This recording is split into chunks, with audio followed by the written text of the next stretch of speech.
We're going to be using view controllers and making the buttons work, so when you click them they're going to bring you to another page. This is a really important thing in apps and it's actually very easy. So first we'll create a new Xcode project, then choose single view app. Make sure the language is Swift and the user interface is storyboard. You can name the product name whatever, so just name it this. And we'll create it.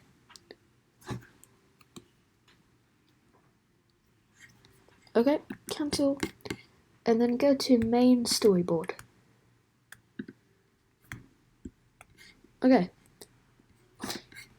this is the screen that when you open the app it will basically just be like this, which is completely blank. So with your keys, do Command Shift L. Drag button down.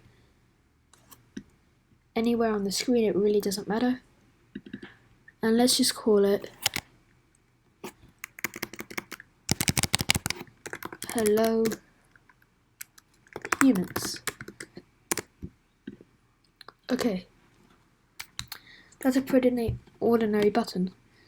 So scroll up, then you see this view controller button, click it. Once that's selected, scroll down and click this button called Embed In. Then click Navigation Controller. An extra screen will pop up called the Navigation Controller. The people who open this app won't actually be able to see the screen, and it will always be blank and you can't actually edit it. This controller controls all the buttons, so if you click a button, that will be working. Now time to make a new screen. Command Shift L, and in Object search View Controller, and just put it to the right. Okay.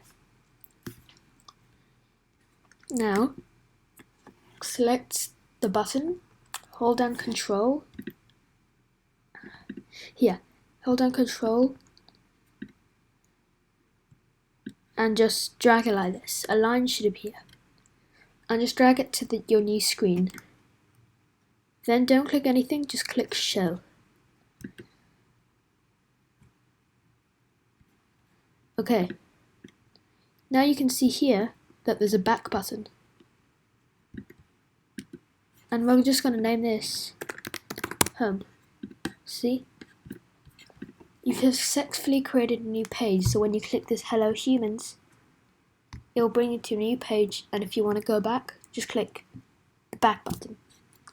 Let's test it out.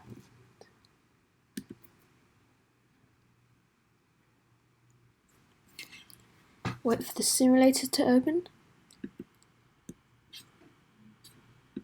and it should start working, and it will open your app. Takes a long time to open. Okay, here's our home, and look what happens when you click Hello Humans. It will bring you to a fresh new page. Now you can use this in your apps, and it's a really big key. And it's really helpful. In the next video, we will be using that in our tab project, and we'll be using the sign-in features. I hope you found this helpful. Bye!